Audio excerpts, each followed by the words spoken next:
Please join me in welcoming Sandra Rosenbaum, School of Social Work's Emeritus Professor, Dan Meyer, a scholar, a mentor, a friend, and this year's Eloquence and Eminent Speaker.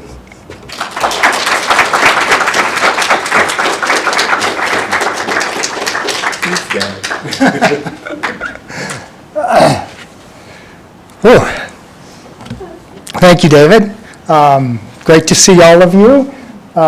I have the privilege and scary responsibility of trying to tell you some things that I've learned over the last 35 years. So I'm going to talk about struggling to understand family change and its effects on policy. That means this talk is going to have two parts. The first part is going to be mostly demographic, thinking together about family change, and then the second part is going to be about family policy and whether it fits with what I just told you about in the first part, family change.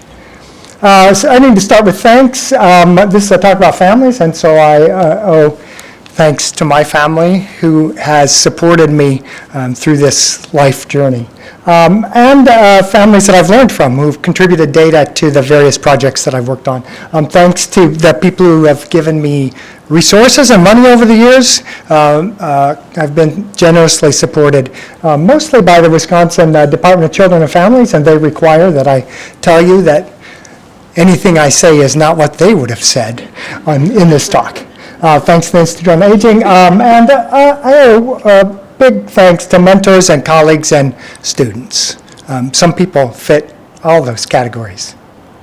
Looking at you, David. This is a talk that comes from team science. So a member of our department, Ada Deer, now past, used to say to me, Dan, all of our contributions to knowledge are because we're sitting on the shoulders of someone who's gone before. And that's really been true for me. My work has built on, I've tried to build on what I've learned from mentors and colleagues. Here's that pie there shows the percent of my publications that were solo authored. That's that little teeny tiny blue slice versus the ones that I've written with other people. So really, this is a talk based on the work of lots of people. I've had, it turns out, 59 co-authors, some of them in this room. Thank you. Correct me later, please. And have had long-standing collaborations with several people, including Maria Conchon. So we're going to start with a question. Who do you think of when you think of a contemporary American family? I'll give you a moment. So maybe you saw that next bullet flash up there that wasn't supposed to, but how many of you thought of children as being part of this family? Yeah, so do I. Most of us. And that's what we're going to talk about today. So I'm only going to talk about families with children. I recognize that there's other ways you could define this, but that's going to be my talk today. You might have ideas on contemporary American families from your own experience or from the experience of those you know well, or maybe it's been shaped in part by media. So have to have a few slides to warm up here before we do the more academic stuff. So Ozzie and Harriet, this is a nuclear family. A husband, a wife, their kids in common. This is from television show, those young people in the audience who may not know this, television show that started before I was born. And I seem to be on an automatic timer for these slides, which I'm not intending to do.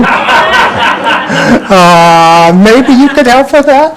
Yeah, that's great. All right, so traditional nuclear family, and then that was sort of our formative, shaping way that taught us kind of what families are like. And then over time, we've increased some diversity into the family experience. So here you see some 3 other shows taken from different decades.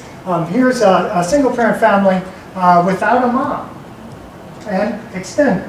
So there's a grandpa in the family. You might remember that. The Brady Bunch, sort of the classic blended family television show. His kids, her kids, he was a widower, she was.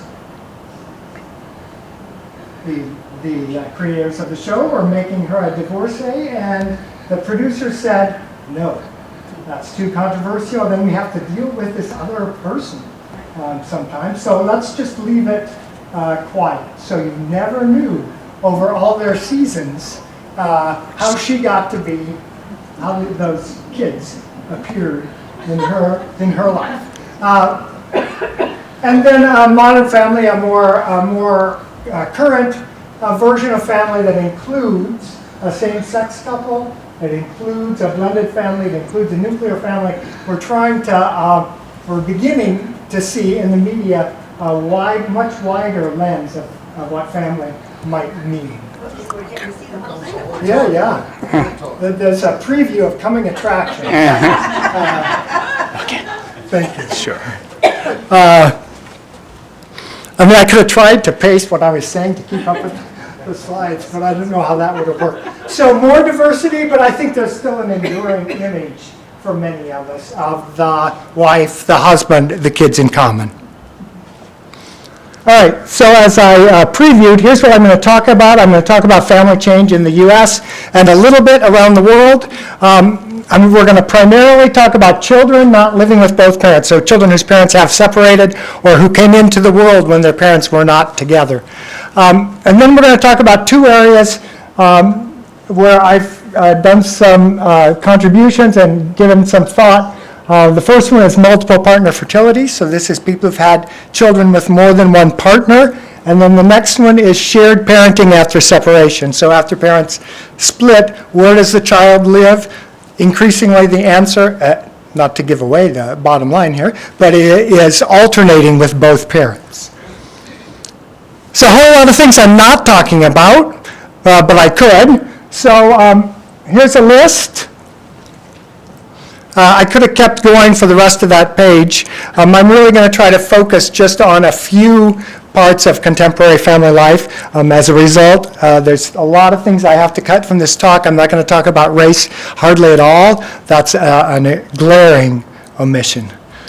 And then we're going to talk about the dilemmas this creates in crafting social policy or family policy in child support and then in other programs for families with children. Okay, here we go. Starting with family change in the U.S., children not living with both parents.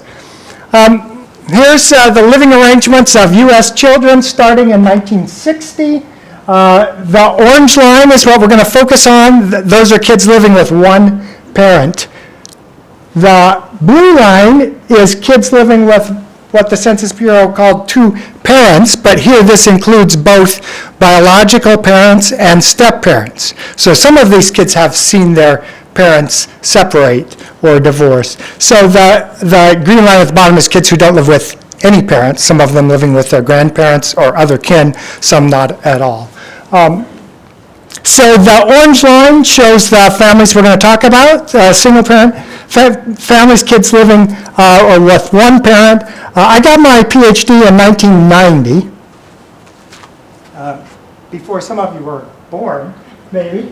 And you see, if I only showed you that much, we would have seen this steep increase in single-parent families, and it seemed like a ripe area for a young researcher to think more about and wonder how high that climb was going to go. And as you can see, it kept going for a little while, until about 2000, 2005, and has plateaued ever since. So my promising career, looking at a trajectory in a linear sense, turned into thinking more quadratically. For those of you who came expecting a quantitative talk. Here, this isn't just a U.S. phenomena. This is the percent of children living with one parent, 2003 and 2023. There's a whole bunch of countries here that you can't read unless you're in the front row. They're in alphabetical order. They go from Australia to the U.S. The blue bar is the percent of kids living with one parent in 2003. The orange bar is 2023. I want you to notice several things here. One, and so they're paired. So this is Australia 2003, Australia 2023 went down, right? In fact, it goes down in 9 of these countries, up in 16, and is about the same in 11, including the US, which fortunately is the last 2 bars, so you can pick them out. The next thing to notice is that the US's rate, those last 2 bars, are fairly high in the context of other OECD and other rich countries, but not the highest. So there's some spikes here. This is Latvia and Lithuania. This is France. This is Denmark. US high, not the highest. And some countries very low, right, comparatively. This is Greece. This is Turkey. So the points here, single-parent families were increasing, still increasing in many countries. In other countries, like the US, it's mostly stopped, and in some countries even declined. All right, how do you get to be in a single-parent family? Well, one way is if your parents divorce. We have actually a very nice long time series on divorce. This is the divorce rate. So out of every 1,000 married women at the beginning of the year, how many of them divorced during the year? And in 1900, the answer to that question was 4. And then we see increases, right? We see increases till about 1960, where the rate is now a little more than double what it was earlier, and then an explosion. So we can talk more about some of the reasons behind this later, but this shows them why I was so interested in understanding more about single-parent families and their growth. And then we have what happened since. The divorce rate coming down. The other way you can get to be in a single-parent family is if your parents weren't married when you were born. And so this is the proportion of births in any year that are to unmarried women instead of to married women. And here you see, okay, so the start in 1940, about 5%, very uncommon. 1960, 1965, starting to increase dramatically until about 2010. So I still had some things to work on now, right? So there's still some increases in single-parent families from births to unmarried women.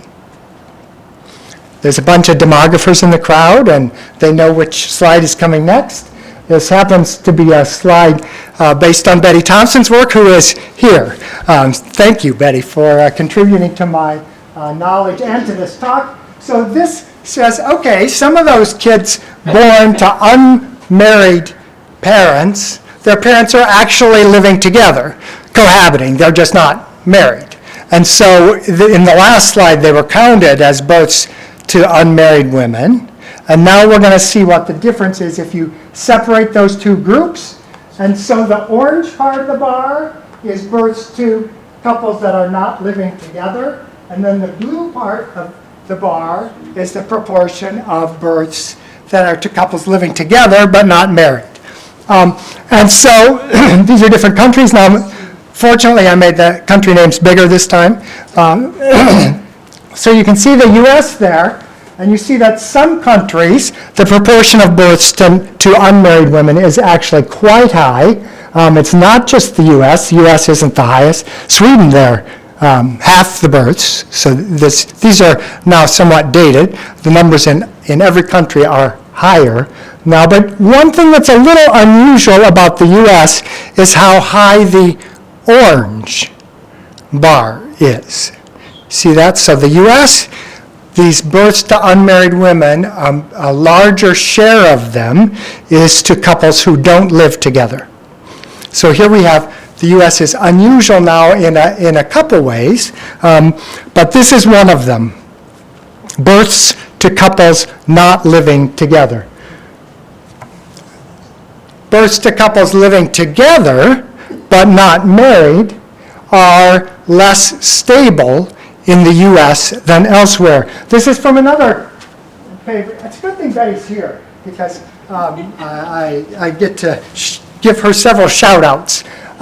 So these are kids born to cohabiting couples looking several years later, 1, 3, or 9, how many of those couples are still together? Some of them got married, many of them didn't, some of them split. And the U.S. row is the highest. So by the time that kid is age 9, 2/3 of them, their parents have now split. That's a pretty big number. And turns out it's a much bigger number than in these other countries.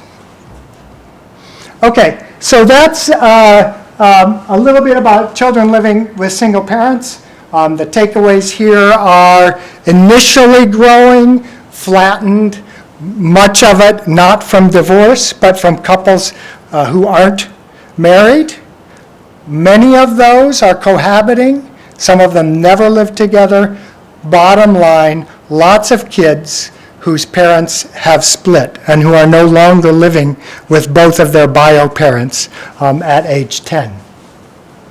All right, now I'm going to talk a little bit about multiple partner fertility, and I'm going to start with this story.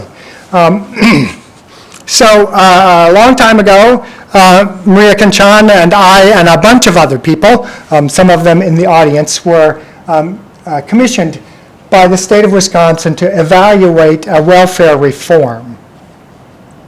As doesn't happen very often in the social sciences, does of course in medical sciences, but doesn't happen very often in the social sciences. The way this was to be evaluated, this particular reform, was that people were going to be randomly assigned to either get one set of policy or a different set of policy, and then we, the academics, the eggheads, as I think was the word David used, we're going to just compare the outcomes in those two groups and infer the effects of that policy. This is a reform of welfare dealing with how child support is treated for welfare families. And so they randomly assigned all moms receiving welfare and said, go evaluate this stuff. And we said, well, wait, we're kind of interested in what happens to the dads. Oh, well, if the mom is in the program group, then the dad will be in the program group. And if the mom is in the control group, then the dad will be in the control group. So that seemed easy and made a lot of sense. And then we looked at the data. And there were all these dads who had kids with more than one mom, and one of them was in the program group, and one of them was in the control group, right? And our simple experimental design was shattered. And so we began thinking then about, okay, so how common is what we're going to call multiple partner fertility? And we didn't really know. So we did some of the first work on this topic in Wisconsin, and Marcy Carlson, who's in the back, did some of the first work on this topic with a sample of kids in large cities around the country. Okay, so I'm going to start just with a small point that has some figures involved. Here's a simple, what I'm going to call intact family.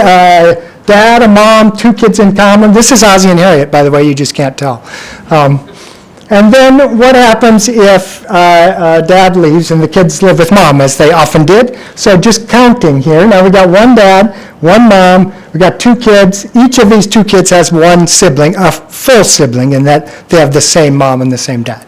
Now, maybe, what if that second kid actually was from a different dad? So now we have 1 mom, we have 2 dads, we have 2 kids, and each of the kids has a half sibling and no full siblings, right? So this kid on the left shares a dad, the kid on the right shares a mom, etc. Now, I'll make it a little more complicated. What if that dad then goes out and has a kid with somebody else and doesn't live with them? Now we have 2 moms, 2 dads, We have 3 kids, and each of the kids has a different family configuration.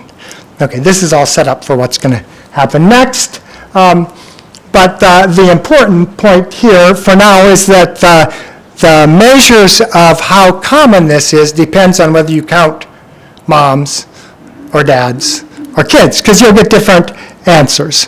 And it's, as you could maybe, those of you jumping ahead know, this is going to be hard to count, right? Because if we're only surveying, say, moms, and we ask for all the kids in her family, and we can pretty easily ask who the dad is for each of those kids, so we're halfway there.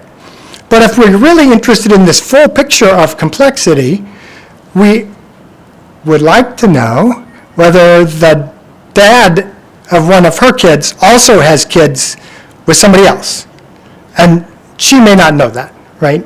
So it's hard to collect this sort of interlocking data across families, and it's likely that we're going to undercount this. But the prevalence of this is going to be really important for whether policymakers have to pay attention or not. Okay, so we started with a paper on whether multiple partner fertility was prevalent among non-marital births. So we looked at Wisconsin moms who had a non-marital birth, and it was their first birth, and it happened in 1997.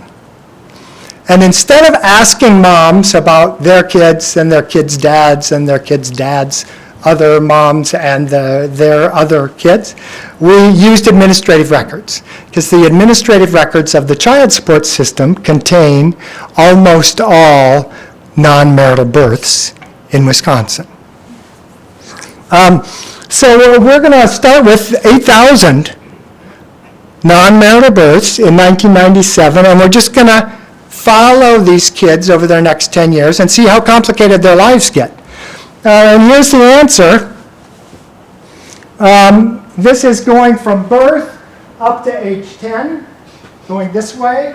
At birth, I told you these were their mom's first birth, but it's not necessarily the dad's first birth, right? So at birth, 23% of these kids already had half-siblings.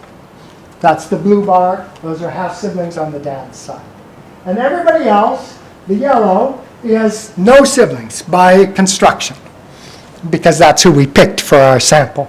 And then as these kids age, you see some of them get full siblings, that is their mom and their dad, even though they weren't married here, had another child. So that's this green sliced bar. Those are full siblings. And by age of 10 then, these are the simplest families. Kids who don't have any siblings and kids who only have full siblings. So this is the Ozzie and Harriet family, and it's now less than 40% of kids. So the kids, their parents, the majority have gone on to have kids with somebody else. Either their mom having a kid with another father, or the father having another kid with another mother. So that's the blue and purple and maroon slices there. Dad's only in blue. Purple is mom and dad both, and maroon is only mom. Bottom line, multiple partner fertility, very common among non-marital births. And so then that leads to a question. So is that high rate limited to non-marital births in the U.S.? And the answer to that is, well, it's higher in the U.S. Here we see Betty appearing again. It's higher in the U.S. So if we look at all women who have had 2 or more kids, because you have to have at least 2 kids to be at risk of multiple partner fertility, in the U.S., 33% of the women who have had 2 or more births had them with more than one partner, and the numbers for the other countries where we have data, quite a bit smaller. Okay, I hope I've given you some evidence for the increase in multiple partner fertility. Now I want to talk about shared parenting after separation. I have to give you a little bit of background first. A long view of history. Originally, children typically seen as the property of fathers. So, in the unusual circumstance where a couple splits, that child belongs to the father. And that father can either cede his rights for the child to live with him and let the child go live with the mother, or can raise the child himself, asterisk, means with his mother, generally, right? So, men, fathers in charge. Changes occurred different times in different countries. In the U.S., around 1900, to mothers being more obvious caretakers. So a principle of tender years in the early years of a child's life, maybe even the entire minor years of a minor child's life, mothers are better caretakers than fathers. And then a change again, a change in name, at least, to we're not going to say we have to look at who the better parent is, typically the mother. We're going to look at what the best interest of the child is.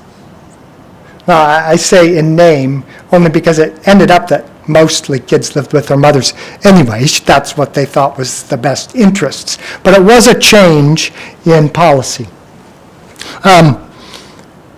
There's really two domains that need to be decided when parents split. Who's going to make major decisions about the child, sometimes called legal custody? Where is the child going to live? Placement, or sometimes called physical custody. I'm not going to use the custody terms here. I'm trying to move away from them myself because they imply an ownership that I think sends us in a bad direction. And so decision-making could be vested in the mother solely, or the father solely, or we could ask the parents to share in the decision-making. Similarly, where a kid lives could be primarily or exclusively with one of these parents, or could be shared between both parents. And these decisions for divorces in the U.S. are formalized during the legal process, so they happen. For non-marital cases, there is not a comparable decision point, and so decisions are more often informal, but not always. Here's the quotes from the Wisconsin statutes on how this decision is supposed to be made. I won't read this to you, but the basic idea is that the child should spend the maximum amount of time with both parents that is feasible. Well, what does that mean? So we have done some work here on shared placement after divorce in Wisconsin. We have data from divorce records in 21 counties in Wisconsin. So I'm going to show you results from about 12,000 divorces.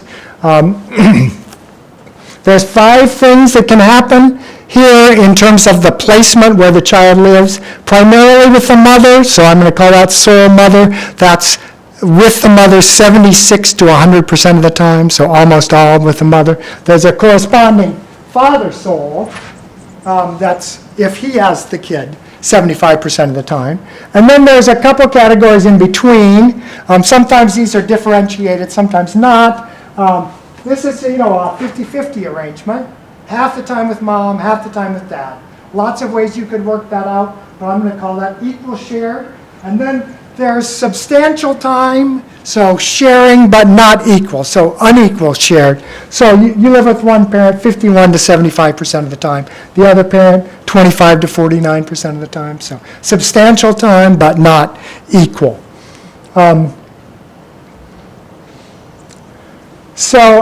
This is similar to the last one. So we're doing these stacked bars, dividing the population into various groups. We're showing years filed for divorce. I'm going from left to right. And the pink slice of each of those bars shows the percentage of kids that live primarily with their mother. So 75% or more times, so the sole mother. And you see that as recently as 1989, that's what happened. For 3/4 of the cases, kids went to live with their mom. And then you see over the years, declines, right? The pinks get smaller. Now we're at about 40% in 2010. So what used to be the experience of the vast majority of kids is now a minority experience. The blue bar, living mostly with father, that little chunk doesn't change very much. The black stuff at the top is more complicated arrangements where one kid does one thing and the other kid does a different thing. Ignore that. The two greens are the sharing cases. With the darker green, the equal time, which went from 5%, very uncommon, to 35%. And the lighter green, substantial time but not equal, also uncommon, 7%, now doubled in this relatively short period. So as a quasi-demographer, this is stuff you just don't see. This level of change, societal change, in a relatively short period of time. But that was a fairly narrow slice, right? Wisconsin divorces. And it did show these dramatic increases in shared care over time. But now I want to broaden the lens, and I'm going to broaden it in 3 ways. So the first way is thinking about the U.S. as a whole. This is work with Marcy Carlson. It's good to have lots of collaborators in the audience. 19,000 ever divorced parents, and we're going to, these were asked, some people were asked in 1994, some people in 1996, some people in 1998. We're going to restack this data by the year that they divorced and looked at whether or not a court or judge, there's the question, it's framed as custody. So shared placement or shared care, and here's the result. This is the proportion of ever divorced moms who had shared custody in the U.S. as a whole. From 13% for early divorces up to 34%, so more than doubled in this period. So it's not just Wisconsin, it's happening across the U.S., and we are able to use that data to tease out some Wisconsin-specific. Wisconsin's level is a little higher, but the basic story is this is a phenomenon that's occurring everywhere in the U.S. Okay, now we're going to broaden the scope a little more. What about Europe? And what about not just divorces, but let's pull in these non-marital births as well. This is going to be not the court decree, which is what we've been looking at so far, but now we're going to look at actual living arrangements. And we're going to use data from 2021. This is a survey where the EU tried to have every member country ask the same questions in all those languages to a random sample of their population. And so we're using these data. We only trusted data from 17 countries in this first release, and there's 9,000 kids. And we're going to divide kids in between whether they had 15 of the last overnights with each parent, or between 10 and 14 or 16 and 20, so this unequal but substantial shared category, or primarily with one parent. Here's the picture. There will be a test on how well you know your 2-character abbreviations of European countries, so pick that up on the way out. No, this shows by countries the proportion with sole, so primarily with one parent, unequal shared, so substantial but not equal, and then equal shared, the green. And in Eastern European countries, it's mostly living with one parent. If you look over then at the other geographic groupings, you see more sharing, and particularly in the Northern European grouping there we have Sweden standing out again, as well as Finland and Denmark. But some surprising results summarized here. Across the 17 countries, weighted by population, about 13% of kids are in these half-time arrangements, and another 8% that are at least a third. Dramatic differences across countries. We hoped to use earlier research from somebody else and see if we could see if there was a time trend. And so that particular survey was only of kids 11 to 13 and only in some countries, so we tried to make our data match theirs. And when we do that, we can't look at every country, but in the 8 countries or so that we could do, the proportion of kids in these shared arrangements has at least doubled in the last 20 years, less than 20 years. Okay, so Wisconsin divorces, up. U.S. divorces, up. European divorces and non-marital births, up in some countries, but some fuzziness to the story. I told you a few slides ago about decision-making. And so I want to broaden the scope a little more and think together about decision-making. This is the same data, and I'm going to speed through this. So the basic story is some countries have shared decision-making, but not so much where kids live. So that depends somewhat on the legal context of the countries, and we can come back to this in the Q&A if we want. But I want to talk some about the problems this creates for family policy. All right, so we're going to talk about child support and that multiple partner fertility. So that was one of those charts that showed changes over as the child ages, and where there's more and more kids whose parents have had kids with other people. The child support context in this country. So child support, parents don't live together. We're going to ask one parent, ask as in order, one parent to make a financial transfer to the other parent to take care of the costs of the kid. All right, so how do we decide how much is going to be transferred? Well, we have formula. There's a numeric formula in every state. It differs across states. What happens when there's these complicated families? And here's the story in Wisconsin. We're going to mostly ignore the complications and just treat couples, kids, one at a time. Not completely, right? Mom has a new kid with somebody else. Any amounts owed to that first kid are not going to be affected at all. But dad has a new kid with somebody else. What should we do? Probably we set an amount for the first kid that was adequate to maybe he feels like it's an awful lot he's being asked to pay. So do we ask that same amount now for the second kid? Well, that would be difficult. So instead, what Wisconsin says is, well, you came in second. The first kid, if he's paying support to that kid, we're going to take that money that he's paying and subtract it from his income, and then we're going to take this new lower income amount, the amount he still has left over, we're going to plug that into our formula, and then we're going to decide how much he owes the second kid. So we're handling these families sequentially. It turns out the order for the second kid is always going to be less because his income is less. And here's how I characterize the problem, is that we can't have everything we want.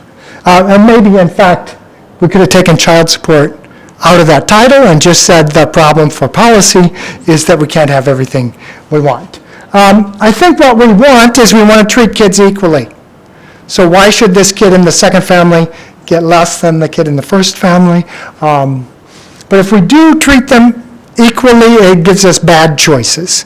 One bad choice is keep the first child's order the same, and as I intimated before, that would quickly become unaffordable. Or we could lower the first child's order, so we could figure out how much he can pay to his families in total, and then just divide it up among the kids. But that would mean that the first kid we're now giving less to. So it's a classic dilemma. We want several things that we can't have, so we have to give up something. So one of our questions then was, well, have some other countries figured this out? And the answer is no. This is work that was commissioned by the UK government. We're going to say, what are they doing in terms of treating kids equally, and what are they doing in that second dimension? Are they lowering the first kid's amount or keeping it the same? And just a quick story here is 2 countries give up and say, we'll let the judge decide, right? We can't have a formula for this. This, if you are following along, this is the Wisconsin model. We're going to treat these kids unequally, but we're going to not reduce the order to the first kid. This group of countries, 4, this is a plus because Canada actually has 2 regimes, one for low-income families and a different one for higher-income families. So 4, that it's going to treat them equally by bringing that first family back in and lowering how much you owe to them to make it equal. And 2 countries are going to try this. Everybody gets the same thing, and we're just going to keep adding it up. We were able to ask people in each country whether they thought it was working. The first thing I want to say when you do this is really hard because the context is so different. And just because something works in France or Sweden or Lesotho does not mean it will work in the U.S. One of the difficulties here is that this is a hard question everywhere, but it's especially hard in the U.S. because U.S. has high rates of family instability, and the public income support system here is not generous compared to other rich countries. So the private arrangements have to carry more weight, right? We have to ask more from a father for these kids because we, the government, are not doing very much. Now, we can talk about that more if you'd like. It's not clear that there's a better approach. UK does this call them back in and set it equally approach, and you'd expect some administrative difficulties with this, and yes. It's a terrible scheme. They can't get the first people to come back in. They've mostly given up on this policy experiment. Or you could try the French scheme and say, well, we'll let the judge decide, and then what would you expect? You'd expect some judges to do this one way and other judges to do it differently. A substantial amount of discretion, similar families being treated differently depending on where they ended up. Okay, I'm running out of time here, so I'm going to buzz through this. I want to think together with you about these problems caused when kids live half-time with their dad and half-time with their mom. So our support system for families, much of it depends on whether only some families are eligible. And so sometimes it's any family with kids. Well, then we have to decide, do both the dad and the mom get to be eligible for this program or only one of them? Sometimes there's rules about how much income you can have based on how big your family is. Then we have to decide, how big is your family? 3.5? Well, we don't do that in the U.S. We only have whole numbers. We can't handle fractions. We've done a little bit of work sponsored mostly by the Finnish government asking how they handle these half-time cases in a variety of policy domains. And the scheme we came up with is first we're going to just figure out whether both parents can get some benefit or whether they have to choose one for these kids who live half-time with mom and half-time with dad. And then if you can get something, both parents, does the total amount more than what you would get if the kid just lived by itself? Here's just some quick examples. So a child benefit is a scheme to provide income to families with kids. The U.S. has such a program called the Child Tax Credit.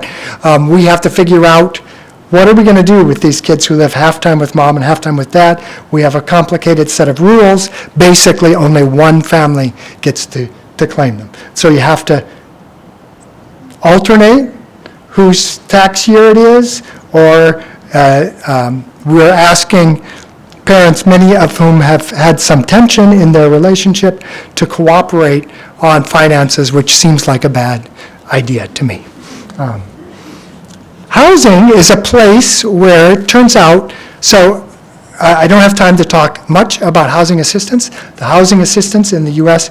is very tiny, and you have to be very, very lucky to get benefits. But if you're a dad who has kids half-time and a mom who has kids half-time, and you win the lottery, not the real lottery, but the housing benefit lottery, and you're both eligible, you both get to claim that kid, a bedroom for that kid. So this is the one place in U.S. policy where we recognize that families that have their kids half-time need something more than if their kids were only there every other weekend. The last resort program, the U.S. doesn't do anything here, so this would be the SNAP program or the TANF program. Only one family can count a kid. Some countries have a guaranteed child support program. I'm not going to talk about that because we don't do that. In this 14-country review, no country provides substantial support across all these domains. Countries just haven't yet come to a place of supporting this generously. Norway has support in every domain, so that's different from what we found in other places. Denmark and UK the least. I told you about the one domain where the U.S. provides a little extra, so that puts the U.S. ahead of Denmark and the UK. Overall, family policy hasn't yet, I would argue, adapted to this family change. So we're still operating under an old regime and haven't yet figured out how do we handle families where a kid lives half-time with mom and half-time with dad. I have some ideas on how we might improve policy, except that my time is up, so I'm just going to summarize.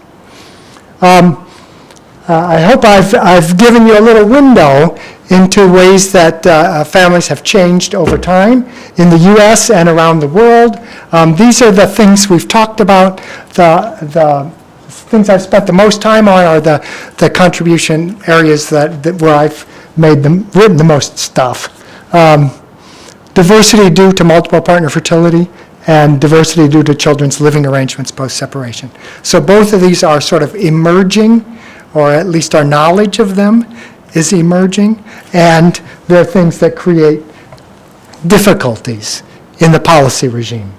Child support policy, particular difficulty responding to this multiple partner fertility, figuring out how are we going to make decisions about who's responsible for which kids at what level.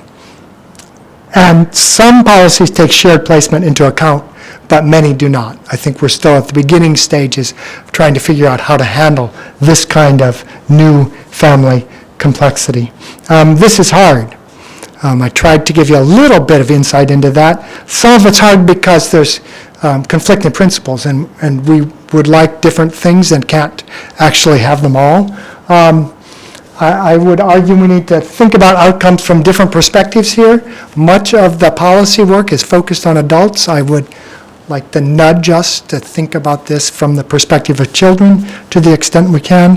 And then policy design and then policy implementation needs to be considered in light of these family changes. Thanks.